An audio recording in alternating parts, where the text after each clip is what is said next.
बिस्मिल्लाहिर्रहमानिर्रहीम अस्सलाम वालेकुम रहमतुल्लाह। Welcome dear friends. आज मैं जो टॉपिक ले आया हूँ वो है जो हमने साइंस सीरीज़ स्टार्ट की थी, फाइनेंस, अकाउंट असिस्टेंट और बाकी एग्ज़ाम्स के रिलेटेड, उसी को मैं कंटिन्यू करने जा रहा हूँ। मुझे पता है बहुत टाइम का गैप लगा बीच में, वो एक्चुअली इसलिए लगा था कि मैं चाहता था कि क्लास 4th के एग्ज़ाम जो है वो ज़्यादा करीब है, उनके लिए भी थोड़ा सा कुछ ऐसा करूँ कि उनके लिए भी थोड़ा फ़ायदा मिले। That is why it has been delayed. पर मैं अब स्टार्ट करने जा रहा हूँ। अभी साइंस का और मैथ का भी बना रहा हूँ, इंशाल्लाह कल से वो भी आएंगे। तो हमने वहाँ पे पढ़ा था मेटल्स और नॉन मेटल्स के बारे में, उसके बाद विटामिन्स के बारे में। तो अब मैं आया हूँ न्यूट्रिशन जो है, वहाँ ये टॉपिक वहाँ पे लिया हुआ मैंने। एक्चुअल में वहाँ पे न्यूट्रिशन के साथ साथ रेस्पिरेशन वगैरह दिया हुआ है, तो मुझे लगा ये बहुत बड़ा टॉपिक है और बहुत ही इंपॉर्टेंट भी है, इससे बहुत ज़्यादा क्वेश्चन आ सकते हैं, इसलिए मैंने इसी को स्टार्ट किया। ठीक है, तो न्यूट्रिशन पढ़ने से पहले हमें पता होना चाहिए लाइफ प्रोसेसेस क्या होती है, क्योंकि जो न्यूट्रिशन, रेस्पिरेशन वगैरह जो भी उन्होंने पूछा है वो सारा रिलेटेड है लाइफ प्रोसेसेस से। तो मैं डेफिनेशन पढ़ता हूँ, उसके बाद एक्सप्लेन करता हूँ एक एक चीज़ बड़ी आसानी से। The basic functions performed by living organisms to maintain their life on this earth are called life processes. कुछ बेसिक फंक्शंस, ठीक है, बुनियादी काम जो कौन करते हैं, लिविंग ऑर्गेनिज्म। आपको पता है दो चीज़ें होती है, living things and non living things. हमें तो डिफिनीशन इनके पता है, लिविंग कौन होता है, नॉन लिविंग कौन होता है। ठीक है, हमें पता है लिविंग थिंग्स जो होते हैं वो मूवमेंट शो करते हैं, वो ग्रोथ शो करते हैं, वो रिप्रोडक्शन करते हैं। नॉन लिविंग थिंग्स ये सब चीज़ें नहीं करते, तो ये ऐसे बताने की कोई ज़रूरत है नहीं। तो हम यहाँ पे क्योंकि ये बायो का टॉपिक है, तो बायो में हम सिर्फ लिविंग थिंग्स की बात करते हैं। तो हम बात कर रहे हैं कि जो भी लिविंग थिंग्स है, चाहे प्लांट्स है, चाहे एनिमल्स है, चाहे माइक्रो ऑर्गेनिजम्स है, छोटे छोटे जो हमें दिखाई भी नहीं देते हैं, चाहे वो है, वो कुछ बेसिक फंक्शंस करते हैं, बेसिक काम करते हैं अपनी ज़िंदगी को मेंटेन करने के लिए, ताकि वो ज़िंदा रहे इस अर्थ पे। ठीक है, उन्हीं को हम कहते हैं लाइफ प्रोसेसेस। एग्जाम्पल के थ्रू समझते हैं न्यूट्रिशन, जिसको हमें पढ़ना है, मतलब वो न्यूट्रिएंट हासिल करते हैं ताकि उसको फिर एनर्जी मिले। ठीक है ना, खाना खाते हैं, उसके न्यूट्रिएंट्स हासिल होते हैं। ठीक है, तो ये न्यूट्रिशन करना उसका बेसिक फंक्शन है। अगर कोई इंसान 4 दिन, 5 दिन, 10 दिन का खाना नहीं खाएगा तो बिलाकर वो मर जाएगा। प्लांट के लिए भी ऐसे ही, अगर उसको खाना कंटिन्यू ना मिले तो वो भी मर जाएगा। दूसरा होता है रेस्पिरेशन, जो हम आगे पढ़ेंगे। रेस्पिरेशन क्या होता है, जो अब हमने खाना खाया उससे फिर एनर्जी निकालना बाहर, ताकि उस एनर्जी को मैं यूज़ करूँ, उसको हम रेस्पिरेशन कहते हैं। ठीक है, एक्सक्रीशन का मतलब होता है जब हमने रेस्पिरेशन की, जब हमने न्यूट्रिशन की, तो हमारी बॉडी में कुछ वेस्ट प्रोडक्ट्स बन जाते हैं। जिस तरीके से अगर अभी हमें घर में ना कोई खिड़की लगानी हो, तो हम जब खिड़की लगाते हैं तो जो लकड़ी हम लाते हैं, पूरी लकड़ी जो है वो खिड़की बनाने में यूज़ नहीं होती है, उससे कुछ ना वेस्ट निकलता है जिसको हम फिर जलाते हैं। ठीक है ना, सेम के जब हमारी बॉडी में बहुत सारे फंक्शंस होते हैं, या प्लांट की बॉडी में बहुत सारे फंक्शंस होते हैं, वहाँ से जो वेस्ट निकलता है उस वेस्ट को बाहर निकालने को एक्सक्रीशन कहते हैं। सर्कुलेशन का मतलब होता है जैसे खून हमारी बॉडी में दौड़ रहा है, ताकि जो भी हमने खाना खाया, न्यूट्रिएंट जो उससे निकले, ठीक है, या जो हमने ऑक्सीजन ब्रीथिंग की, ऑक्सीजन जो हमने पिया, तो उसको हर किसी सेल तक पहुंचाना, ये सर्कुलेशन का काम होता है। धीरे धीरे हम इसको आगे पढ़ेंगे। फिलहाल मुझे कहना था लाइफ प्रोसेस क्या होता है। These are the basic functions जो एक लिविंग ऑर्गेनिज्म करता है ताकि वो इस दुनिया पे जिंदा रह सके। ठीक है, उसके बाद हम अब चलते हैं अपने टॉपिक पे, जिसका नाम है न्यूट्रिशन। अब हम समझते हैं न्यूट्रिशन किसको कहते हैं। The sum total of the processes, the sum total of the process मतलब एक प्रोसेस नहीं है, बहुत सारे काम है, उनको टोटल करके, उन सब कामों को मिला के हम न्यूट्रिशन कहते हैं। क्या काम होते हैं वे, by which the living organisms obtain those substances which are necessary for their growth and maintenance and for meeting their energy needs is called nutrition.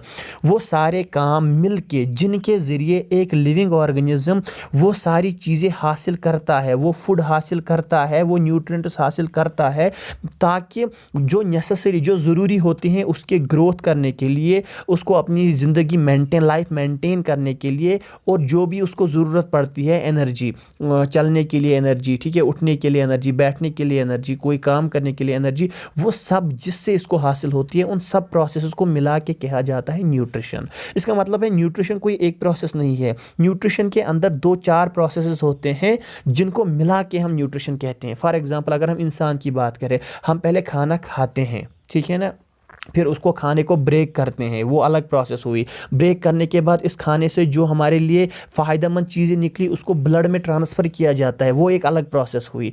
उसके बाद उसको हर किसी सेल तक पहुंचाया जाता है, वो अलग प्रोसेस हुई, है ना। फिर सेल उससे वो एनर्जी हासिल करती है, वो अलग प्रोसेस हुई। तो इन सब को मिला के हम कहते हैं न्यूट्रिशन, जिसको हम आराम से आगे देख लेंगे। फिलहाल न्यूट्रिशन हमने समझ लिया। न्यूट्रिशन वो प्रोसेस है जिसके ज़रिए एक लिविंग ऑर्गेनिज्म ऑब्टेन करता है वो सारी चीज़ें जो उसके लिए नेसेसरी होती है ज़िंदा रहने के लिए और अपनी ग्रोथ करने के लिए, ठीक है। अब न्यूट्रिशन के दो टाइप्स होते हैं, types of nutrition, there are two types of nutrition, ठीक है। एक को हम कहते हैं ऑटोट्रॉफिक न्यूट्रिशन, दूसरे को हम कहते हैं हेटेरोट्रॉफिक न्यूट्रिशन, ठीक है। पहले ऑटोट्रॉफिक न्यूट्रिशन को देख लेते हैं। ऑटोट्रॉफिक न्यूट्रिशन का मतलब होता है, इसमें दो वर्ड होते हैं। ऑटो मतलब सेल्फ, ठीक है ना, जैसे ऑटोमेटिक जो खुद करता है, ऑटो माने सेल्फ। ट्रॉफिक वर्ड निकला है ट्रॉफी से, ट्रॉफी का मतलब होता है न्यूट्रिशन मान लो, ठीक है। तो ऑटोट्रॉफिक न्यूट्रिशन का मतलब होता है जो अपने लिए खुद न्यूट्रिशन पाए, जो अपने लिए खुद खाना तैयार करे, उसको हम कहते हैं autotrophic nutrition. It is that mode of nutrition in which a living organism prepare its own food, ठीक है। जो खुद अपने लिए ग़िज़ा तैयार करते हैं उसको हम कहते हैं ऑटोट्रॉफिक न्यूट्रिशन। और जो लिविंग ऑर्गेनिज्म खुद अपने लिए खाना तैयार करते हैं उन लिविंग ऑर्गेनिज्म को हम कहते हैं ऑटोट्रॉफस। ऑटोट्रॉफिक न्यूट्रिशन तो मोड है, एक ज़रिया है, एक तरीका है, ठीक है ना। और जो ऑर्गेनिज्म ये न्यूट्रिशन इस तरीके से हासिल करते हैं उनको हम कहते हैं ऑटोट्रॉफिस। अब हेटेरोट्रॉफिक न्यूट्रिशन का मतलब क्या होता है? हेटेरोट्रॉफिक न्यूट्रिशन वो मोड ऑफ न्यूट्रिशन होती है जिसमें एक ऑर्गेनिज्म खुद अपने लिए खाना तो नहीं बना सकता, लेकिन दूसरा जो खाना बनाता है उसको यूज़ करता है। जैसे ऑटोट्रॉफिक न्यूट्रिशन में मेनली प्लांट आते हैं ना, प्लांट खुद अपने लिए फूड बनाते हैं। लेकिन हेटेरोट्रॉफिक न्यूट्रिशन में एनिमल्स आते हैं, एनिमल्स खुद तो बना नहीं सकते लेकिन वो प्लांट का यूज़ करते हैं, तो उसको कहते हैं हेटेरोट्रॉफिक न्यूट्रिशन। और जो हेटेरोट्रॉफिक न्यूट्रिशन करते हैं उन ऑर्गेनिज्म को कहते हैं हेटेरोट्रॉफस। जैसे हम हेटेरोट्रॉफस है ना, ऑल एनिमल्स आर हेटेरोट्रॉफस, क्योंकि वो खुद खाना तो बनाते नहीं है, तैयार नहीं करते हैं, तो दूसरा का खाते हैं ना, जो दूसरे तैयार करते हैं। जैसे plants are autotrophs and animals are heterotrophs, ठीक है। इतना समझ आ गया। अब आगे चलते हैं। अब जो ऑटोट्रॉफिक न्यूट्रिशन है ना, इसके फर्दर कुछ टाइप्स है, वैसे ही हेटेरोट्रॉफिक न्यूट्रिशन के भी फर्दर कुछ टाइप्स है, उनको एक एक करके देख लेते हैं। Photo autotrophic nutrition. देखो, ऑटोट्रॉफिक न्यूट्रिशन मतलब ये अपने लिए फूड खुद बनाते हैं, लेकिन इनको फूड बनाने के लिए एनर्जी की ज़रूरत होती है। जो ऑटोट्रॉफिक जैसे प्लांट्स होते हैं, प्लांट्स फूड बनाते हैं, लेकिन फूड बनाने के लिए उनको किसकी ज़रूरत होती है? एनर्जी की। और अगर उन्होंने वो एनर्जी लाइट से हासिल की तो हम उस मोड ऑफ न्यूट्रिशन को कहते हैं फोटो ऑटोट्रॉफिक न्यूट्रिशन। जैसे फोटोसिंथेसिस है जो प्लांट्स करते हैं, प्लांट्स लाइट को यूज़ करके, जो सनलाइट है उसको यूज़ करके खाना बनाते हैं। तो that autotrophic nutrition in which sunlight और इन विच लाइट इज यूज, जहाँ पे लाइट का यूज़ होता है तो उसको हम कहते हैं फोटो मानिए light, photo autotrophic nutrition. Photo autotrophic nutrition mainly plants करते हैं, जिस प्रोसेस को हम फोटोसिंथेसिस कहते हैं, जो हम अभी आगे देखेंगे, ठीक है। और दूसरी रहती है कीमो ऑटोट्रॉफिक न्यूट्रिशन। देखिए, ये भी तो खुद खाना बनाते होंगे ना, अपने लिए फूड खुद प्रिपेयर करते होंगे, लेकिन ये किस एनर्जी का यूज़ करते हैं? केमिकल एनर्जी का। कीमो ऑटोट्रॉफिक केमिकल एनर्जी का। अच्छा, वो एनर्जी कहाँ से आती है इनको? एग्जाम्पल है सल्फर बैक्टीरिया, हाइड्रोजन बैक्टीरिया, ये कुछ माइक्रो ऑर्गेनिज्म है, ये खुद अपना फूड अपने लिए तैयार करते हैं, लेकिन by using chemical energy rather than light. ये लाइट को यूज़ नहीं करते हैं बल्कि केमिकल एनर्जी को यूज़ करते हैं, ठीक है। क्या होता है एक्चुअली, इनमें कुछ रिएक्शन होती है, केमिकल रिएक्शन, ठीक है, जो सिलेबस में जिसको हम आगे पढ़ेंगे। केमिकल रिएक्शन का मतलब होता है जब दो चीज़ें आपस में मिलकर कोई तीसरी चीज़ बनाते हैं, ठीक है। हाइड्रोजन और ऑक्सीजन आपस में मिलकर वाटर बना दिए इन्होंने, तो it is a chemical reaction. तो ये कुछ केमिकल रिएक्शन करते हैं जिनको हम कहते हैं एक्सर्गोनिक रिएक्शंस, जिनको हम कहते हैं एक्सर्गोनिक रिएक्शंस। एक्सर्गोनिक रिएक्शन होती है वो रिएक्शन जहाँ से एनर्जी रिलीज होती है, जहाँ से एनर्जी निकलती है। दो चीज़ मिलने से एक तो तीसरी चीज़ बनती है और एनर्जी वहाँ से मिलती है। उस एनर्जी का यूज़ ये करते हैं ताकि अपना फूड प्रिपेयर करे, तो इसको हम कहते हैं chemo autotrophic nutrition. I hope you understand कि ऑटोट्रॉफिक न्यूट्रिशन के दो टाइप होते हैं। फोटो ऑटोट्रॉफिक न्यूट्रिशन जो कि मेनली प्लांट्स दिखाते हैं, कीमो ऑटोट्रॉफिक न्यूट्रिशन जो कि sulphur bacteria, hydrogen bacteria, nitrifying bacteria जो नाइट्रोजन बैक्टीरिया होती है, वो ये टाइप ऑफ न्यूट्रिशन दिखाते हैं जिसमें एक केमिकल एनर्जी का यूज़ करते हैं, यहाँ पे लाइट का यूज़ होता है, ठीक है। अच्छा, अब हम देखते हैं हेटेरोट्रॉफिक न्यूट्रिशन के टाइप्स। यहाँ पे हम फोटोसिंथेसिस को सेपरेट से पढ़ेंगे क्योंकि इंपॉर्टेंट है, वैसे ही यहाँ पे भी हम देखते हैं। अच्छा, हेटेरोट्रॉफिक न्यूट्रिशन तो हमने समझ लिया, खुद तो नहीं बनाते, दूसरों का यूज़ करते हैं। लेकिन अब इसके टाइप्स है। टाइप्स किस वजह से है कि ये कैसे अपना फूड जो है ना हासिल करते हैं। इस लिहाज से हेटेरोट्रॉपिक न्यूट्रिशन के मेनली 4 टाइप्स होते हैं। पहले को हम कहते हैं पैरासिटिक न्यूट्रिशन। पैरासाइट आप सब जानते हैं, पैरासाइट होता है कोई भी जो दूसरे का खाना खाए, खुद तो बनाता नहीं है, अपना किसी दूसरे ने बनाया उसका खा लिया, ठीक है। देखिए पैरासिटिक न्यूट्रिशन होती है, जैसे एग्जांपल के तौर पर आप वर्म्स ले लीजिए, मॉस्किटो, देखिए मॉस्किटो ले लीजिए, हमारे पास खून होता है, ये हमारा खून है, मॉस्किटो आया और खून पिया उसने और भाग गया, ठीक है ना। तो पैरासाइट हम उस चीज़ को कहते हैं जो किसी दूसरे लिविंग ऑर्गेनिज्म पे अपना फूड हासिल करता है, उसको नुकसान तो पहुंचाता है लेकिन मारता नहीं है। देखिए जो मच्छर आता है वो हमारे बॉडी से ब्लड निकालता है, तो हमें नुकसान तो थोड़ा पहुंचता है लेकिन मारता नहीं है। सेम केस लीच है ना, जुएं जो होती हैं सर में होती है, बालों में, ठीक है ना, वो भी खून पीती है लेकिन मारती नहीं है इंसान को, ठीक है ना। तो इसको हम पैरासाइट कहते हैं। और पैरासाइट जहाँ से अपना फूड निकालते हैं उसको होस्ट कहते हैं। फॉर एग्जांपल अगर एक मच्छर आया उसने हमें काटा तो हम होस्ट बन गए, क्योंकि हमसे उसने खाना लिया अपने लिए और वो एक पैरासाइट बन गया, ठीक है ना। अब पैरासाइट की भी टाइप्स होती है। एक होता है इंटरनल पैरासाइट जो बॉडी के अंदर होते हैं, जैसे वर्म्स होती है ना इंटेस्टाइन्स में, ठीक है। दूसरा होता है एक्सटर्नल पैरासाइट जो बॉडी के ऊपर होता है, जैसे लीच है, मॉस्किटो है, ये एक टाइप हो गया इनका, ठीक है। दूसरा हम इस तरीके से भी कह सकते हैं कि पैरासाइट के और भी 2 टाइप्स है। कैसे? एक होता है परमानेंट पैरासाइट जो हमेशा बॉडी के साथ अटैच रहता है, जैसे हमारे सर में जुएं अगर किसी के हो तो वहाँ पे, या अगर कोई वर्म हो गई हमारी बॉडी के अंदर तो वो तो परमानेंटली होता है ना, जब तक कि वो दवाई के साथ या किसी के साथ उसको बाहर ना निकाला जाए, ठीक है। तो उसको हम परमानेंट पैरासाइट कहते हैं। दूसरा टाइप होता है जिसको टेम्पोरेरी पैरासाइट कहा जाएगा, जैसे कि यही मच्छर आया, मच्छर ने हमें काटा, पैरासाइट है, उसने अपना खाना लिया और भाग गया, तो it is a temporary parasite, ठीक है। It is parasitic nutrition. Second type है जिसको हम कहते हैं सिम्बायोटिक न्यूट्रिशन। सिम्बायोटिक न्यूट्रिशन में क्या होता है, 2 ऑर्गेनिज्म होते हैं, ठीक है ना, जैसे म्यूचुअलिज्म है, 2 ऑर्गेनिज्म है, ठीक, दोनों को फ़ायदा मिलेगा, ठीक है ना। 2 ऑर्गेनिज्म है, दोनों को फ़ायदा मिलेगा, उसको हम कहते हैं सिम्बायोटिक न्यूट्रिशन। जैसे यहाँ पे एग्जांपल दिए मैं ई कोलाई एक बैक्टीरिया एस्चर्चिया कोलाई जिसको हम कहते हैं, ये हमारी इंटेस्टाइन में होता है। तो ये इंटेस्टाइन में रह के ना हमारी बॉडी से ये ना फूड अपने लिए हासिल करता है, लेकिन बदले में हमारे को ये विटामिन B12 प्रोवाइड करता है जो हमारी बॉडी के लिए ज़रूरी है। आप विटामिन में आपने देखा होगा विटामिन B12 होता है हमारी बॉडी में, वो हमें कौन बना के देता है, ई कोलाई, बदले में इसको खाना मिलता है। तो दोनों को हम कहते हैं ये सिम्बायोटिक्स है, ठीक है ना, क्योंकि ये सिम्बायोटिक न्यूट्रिशन शो करते हैं। सेम जैसे है जो ना पी प्लांट्स होते हैं, मटर, ठीक है ना, जो उनके जो है ना राइजोबियम जो होता है, उनके लिग्यूमस उनके रूट्स होते हैं ना, रूट्स जो होते हैं वहाँ पे राइजोबियम होता है। वो क्या करता है काम, राइजोबियम नाइट्रोजन देता है पी प्लांट को और बदले में उससे ग़िज़ा ले लेता है, ठीक है ना। तो वो वहाँ पे भी सिम्बायोटिक न्यूट्रिशन शो करता है, ठीक है। अब उसके बाद आता है तीसरा टाइप हेटेरोट्रॉपिक न्यूट्रिशन का, जिसको हम कहते हैं सैप्रोजोइक न्यूट्रिशन। सैप्रोजोइक न्यूट्रिशन में क्या होता है कि एक ऑर्गेनिज्म फूड तो हासिल करता है लेकिन वो फूड अपनी बॉडी में नहीं लेता है, बल्कि अपनी बॉडी में से केमिकल्स निकाल के फूड पे फेंक देता है, और जब वो डिग्रेड बाहर ही होता है फिर उसको खाता है। जैसे हाउस फ्लाई है, स्पाइडर है, आपने कभी देखा होगा, हम खिड़की पे जो ना अगर खाना रहा और उस पर कोई ढक्कन वगैरह नहीं रहा तो कुछ टाइम बाद ना वो फ्लूइड जैसा होता है, वो ख़राब, जिसको हम कहते हैं ये ख़राब हुआ है, वो एक्चुअली मच्छर वगैरह हाउस फ्लाई वगैरह आती है, उन पे केमिकल्स डालती है, और जब वो ना और डिग्रेड होना शुरू होते हैं फिर उसको खाते हैं, थोड़ा पीते हैं थोड़ा सा, है ना। तो इस टाइप ऑफ न्यूट्रिशन को हम कहते हैं सैप्रोजोइक न्यूट्रिशन, जो कि डेड एंड डिकेइंग जो होते हैं ऑर्गेनिज्म उनसे हासिल किया जाता है, ठीक है ना। उसके बाद आता है मोस्ट इंपॉर्टेंट जिसको हम कहते हैं हॉलोजोइक न्यूट्रिशन। हॉलोजोइक न्यूट्रिशन होता है जबकि कोई सॉलिड फूड अपनी बॉडी में या लिक्विड फूड अपनी बॉडी में एंटर करता है, ठीक है ना। जैसे हम न्यूट्रिशन दिखाते हैं उसको हम कहते हैं हॉलोजोइक न्यूट्रिशन। हॉलोजोइक न्यूट्रिशन को मैं सेपरेट नेक्स्ट वीडियो में पढ़ाऊंगा because it is most important, तो यहाँ पे इस चीज़ को नहीं बताऊंगे मैं। आई होप बाकी आपको समझ आया होगा। अगर समझ ना आए तो मैसेज कीजिए, कमेंट कीजिएगा, मैं कोशिश करूँगा नेक्स्ट वीडियो में भी थोड़ा सा इसको पहले क्लियर करूँ, और बता दीजिएगा कहाँ पे आपको डिफ़िकल्टी लग रही है, ठीक है।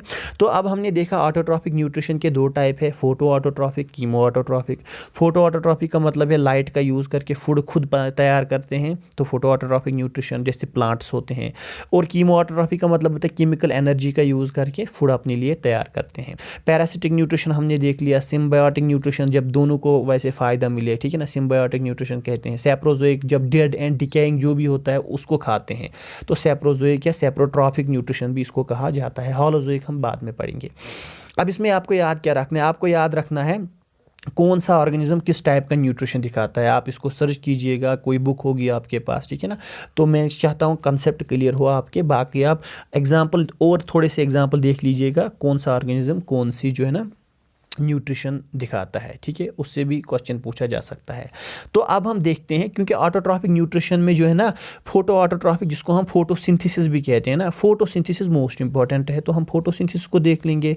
और हेटेरोट्रॉफिक में मोस्ट इंपॉर्टेंट है हॉलोजोइक, जो हम नेक्स्ट वीडियो में देखते हैं, ठीक है।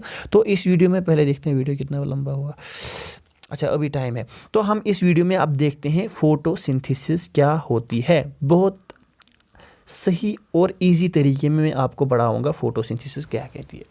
हमने बचपन से ही पढ़ा है कि फोटोसिंथेसिस जो प्लांट्स होते हैं, plants prepare their own food, plants prepare their own food, खुद अपना खाना बनाते हैं। फ्रॉम किस चीज़ से बनाते हैं, carbon dioxide and water in presence of sunlight and chlorophyll, मतलब कार्बन डाइऑक्साइड और वाटर और सनलाइट और क्लोरोफिल, इन चार को मिला के वो खाना बनाती है। इस प्रोसेस को हम कहते हैं फोटोसिंथेसिस, ठीक है ना, सबको पता होगा। मैंने डायरेक्टली जो है ना वो यहाँ पे इक्वेशन दी हुई है कैसे बनता है।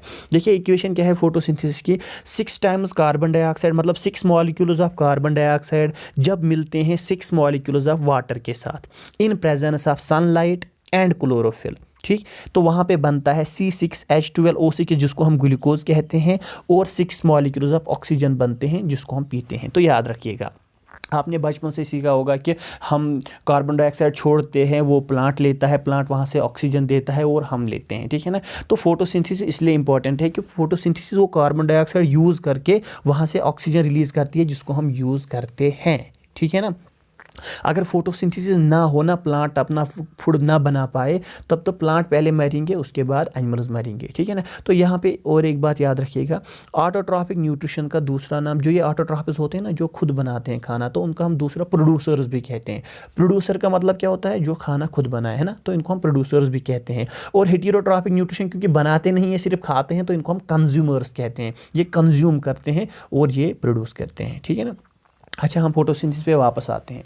तो देखिए फोटोसिंथेसिस में कार्बन डाइऑक्साइड की ज़रूरत होती है, वाटर की ज़रूरत होती है, सनलाइट और क्लोरोफिल की ज़रूरत होती है। तो इन चारों को, कार्बन डाइऑक्साइड, वाटर, सनलाइट और क्लोरोफिल, इन चारों को हम कहते हैं रॉ मटेरियल। रॉ मटेरियल जैसे मकान बनाना हो तो हम पहले क्या लाते हैं, सीमेंट लाते हैं, ब्रिक्स लाते हैं, बाकी सारी चीज़ें, उनको हम रॉ मटेरियल कहते हैं। और जब ये चारों मिलते हैं आपस में, कैसे मिलते हैं मैं बताता हूँ। उसके बाद जो बनता है लास्ट में, इसको हम प्रोडक्ट कहते हैं। जैसे यहाँ पे ग्लूकोज बना, ग्लूकोज एक प्रोडक्ट है, खाना है। जैसे जब हम सीमेंट वगैरह को मिला के ना, ब्रिक्स को मिला के एक मकान बनाते हैं, तो मकान एक प्रोडक्ट होता है। तो जो राइट हैंड साइड में है glucose plus oxygen, these are products. बाकी जो भी यहाँ पे लेफ्ट हैंड साइड में है, सनलाइट, क्लोरोफिल, वाटर और carbon dioxide, these are raw materials. तो सबसे पहले हम देखते हैं प्लांट को ये रॉ मटेरियल वगैरह कैसे मिलते हैं। देखिए सबसे पहले कार्बन डाइऑक्साइड, हम सब जानते हैं प्लांट्स में लीव्स होते हैं, है ना। लीफ जो होता है, लीफ में एक छोटे छोटे ना पोर्स होते हैं, उन पोर्स को हम कहते हैं स्टोमेटा। लीव्स में छोटे छोटे पोर्स होते हैं, उनको हम कहते हैं स्टोमेटा। तो क्योंकि एनवायरनमेंट में आयर प्रेजेंट है और आयर में जो है ना बहुत सारा कार्बन डाइऑक्साइड मौजूद होता है, तो जो स्टोमेटा है इसके ज़रिए से ये प्लांट आयर को जो है ना अपनी बॉडी में एंटर करता है, मतलब air enters into the plant through stomata जो लीव्स में होते हैं, और उससे फिर कार्बन डाइऑक्साइड को अलग किया जाता है जो कि फोटोसिंथेसिस में यूज़ होता है, ठीक है। ये हो गया कार्बन डाइऑक्साइड का। अब बचता है वाटर। वाटर कहाँ से मिलता है, हम सबको पता है प्लांट जो है ना वो वाटर को, जो वाटर प्रेजेंट होता है ज़मीन में, उसको पीता है थ्रू रूट्स, है ना। रूट्स में छोटे छोटे वो हेयर लाइक स्ट्रक्चर्स होते हैं जिनको हम कहते हैं रूट हेयर्स।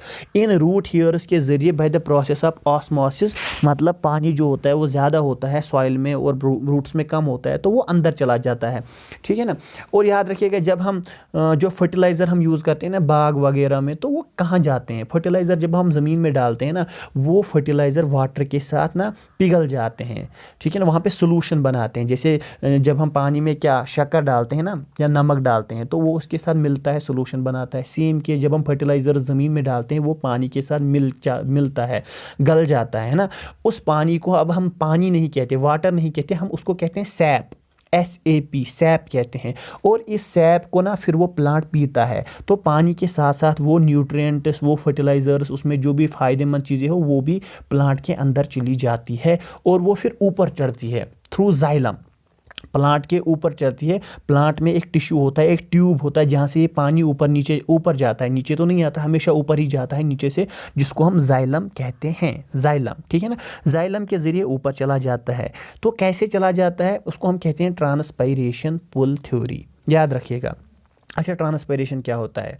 जो लीव्स होते हैं ना प्लांट्स में, जो भी लीव्स होते हैं वहाँ से कंटिन्यूअसली वाटर, जो मैंने ये स्टोमेटा बोला, वहाँ से कंटिन्यूअसली वाटर वेपर्स लॉस होते हैं। वाटर लॉस होता है in the form of vapours continue, उसको हम कहते हैं ट्रांसपायरेशन। और वही ट्रांसपायरेशन जोर लगाती है नीचे कि मुझे पानी चाहिए, उस वजह से पानी ऊपर जाता है, उसी को हम कहते हैं ट्रांसपायरेशन पुल थ्योरी, जो दी है डिक्सन एंड जॉली ने। डिक्सन एंड जॉली ने। अब मैंने ये क्यों बताया, क्योंकि कोई मतलब बहुत सारे लोग ये सोचते हैं कि पानी वैसे, क्योंकि ग्रेविटेशन तो नीचे है, पानी तो नीचे जाना चाहिए, लेकिन पानी तो ऊपर जाता है। क्यों? क्योंकि ऊपर एक पुल होता है, ऊपर से एक जोर होता है, ठीक है, खींचता है ऊपर, जिसको हम कहते हैं ट्रांसपायरेशन पुल थ्योरी, जो दी है डिक्सन एंड जॉली ने। हो गई ये दो चीज़ें। सनलाइट को तो पता ही है, सन से लाइट आती है, उसको हम सनलाइट कहते हैं। और याद रखिएगा सनलाइट में एक्चुअल में, अच्छा वो आगे बताते हैं, ठीक है। तो सनलाइट ऊपर से आ जाती है। उसके बाद बचता है क्लोरोफिल। अब क्लोरोफिल का काम क्या होता है? देखिए क्लोरोफिल कहाँ पे होता है? सबसे पहले क्लोरोफिल जो है वो प्रेजेंट होता है, जो सेल होती है ना, लीफ जो होता है एक्चुअल सेल्स का बना होता है, सेल्स के अंदर होता है क्लोरोप्लास्ट, वहाँ पे होता है क्लोरोफिल। क्लोरोफिल का काम होता है कैटलिस्ट का, वो मैं अभी समझाता हूँ। अच्छा, हम पहले सुन ही लो कैटलिस्ट किसको कहते हैं। कभी आपने देखा है ना, दो बंदे जो होते हैं वो बैठे होते हैं, तीसरा बंदा आता है, वो इन दोनों की लड़ाई करवाता है, इसको कुछ बोलता है, इसको कुछ बोलता है, दोनों लड़ाई करते हैं, खुद तमाशा देखते हैं ना, तो उसको हम कैटलिस्ट कहेंगे। मतलब कैटलिस्ट कोई ऐसी चीज़ होती है जो दो मटीरियल्स को आपस में मिलाती है, लेकिन खुद नहीं मिलती, खुद तमाशा देखती है, उसको कैटलिस्ट कहते हैं। तो यहाँ पे क्या होता है, ये क्लोरोफिल जो होता है ना, ये इस कार्बन डाइऑक्साइड और वाटर को आपस में मिलाता है, ठीक है ना। और सनलाइट से जो एनर्जी आती है उसको यूज़ करके इन दोनों को मिलाता है, ताकि वहाँ पे ग्लूकोज बने। खुद वैसा ही रहता है, खुद कुछ नहीं होता, इसलिए हम कहते हैं chlorophyll acts as an catalyst. तो वहाँ पे ग्लूकोज बनता है और ऑक्सीजन बनता है, जो ऑक्सीजन इस स्टोमेटा जो लीव्स में होती है इसके ज़रिए वापस आता है एयर में, और जिसको हम यूज़ करते हैं, ठीक है ना। आप इसको प्रोसेस को ऐसे समझ लीजिए जैसे हम घर में खाना पकाते हैं। आप समझ लीजिए कार्बन डाइऑक्साइड को आप राइस कंसिडर कीजिए, वाटर को आप जो है ना वाटर ही कंसिडर कीजिए। आप देखिए वाटर है आपके पास, कार्बन और राइस भी है, लेकिन आपको पहले इसको मिलाना है। मिलाने के लिए एक बर्तन चाहिए। तो आप मानिए वो क्लोरोफिल जो है ना वो बर्तन है, क्योंकि अच्छा क्लोरोफिल बर्तन है। अब दोनों को मिलाया, लेकिन फिर भी खाना तैयार नहीं होगा जब तक हम इसको एनर्जी ना देंगे, हीट ना देंगे, है ना। तो यहाँ पे वो हीट मिलती है सनलाइट से। अब जब ये चीज़ मिलती है आपस में, तो वहाँ पे खाना तैयार होता है, जो ग्लूकोज होता है ना। और वहाँ से जो वाटर वेपर्स उठते हैं उसको ऑक्सीजन समझ लीजिए आप। अब मैंने बताया ना, जैसे मैंने क्लोरोफिल का किसके साथ यहाँ मैच किया, बर्तन के साथ। जब खाना खाया जाता है ना, बर्तन वैसा ही रहता है, सेम यहाँ पे क्लोरोफिल जो है ना वो इन दोनों को मिलाता है, खुद वैसे ही रहता है। तो chlorophyll acts as a catalyst. तो इस प्रोसेस को हम कहते हैं फोटोसिंथेसिस, जिसके ज़रिए से ये ग्लूकोज तैयार होता है, जिसको प्लांट यूज़ करता है बहुत सारे कामों में, जैसे ग्रोथ वगैरह करने में। और जो बचता है उसको स्टोर करता है स्टेम में, प्लांट अपने स्टेम में उसको स्टोर करता है in the form of starch, ठीक है ना। ग्लूकोज फिर कन्वर्ट होता है एक और कार्बोहाइड्रेट में, जिसको हम कहते हैं स्टार्च, और अपने स्टेम में उसको स्टोर करता है, ठीक है। ये हो गया फोटोसिंथेसिस। अब मैंने कुछ इंपॉर्टेंट पॉइंट्स लिए हैं जिनको आप याद रखिएगा। वन मेयर एक साइंटिस्ट था जिसने पहली बार बताया कि ग्रीन प्लांट जो होते हैं ये फोटोसिंथेसिस में क्या काम करते हैं। जो सोलर एनर्जी आती है ना सनलाइट से, उसको कन्वर्ट करते हैं केमिकल एनर्जी में। जैसे बॉन्ड बनाते हैं ना, ग्लूकोज बनाते हैं ना, इसमें वो केमिकल एनर्जी में स्टोर रहता है। तो किसने पहले बोला था? वन मेयर ने बोला था। और लाइबिग दूसरा है, उसने क्या कहा था? Organic matter formed from carbon dioxide water. ये पहला बंदा था जिसने बोला था कि फोटोसिंथेसिस में जो ये फूड बनता है ना वो एक्चुअल में कार्बन डाइऑक्साइड और वाटर से बनता है। उससे पहले पता नहीं था, ठीक है।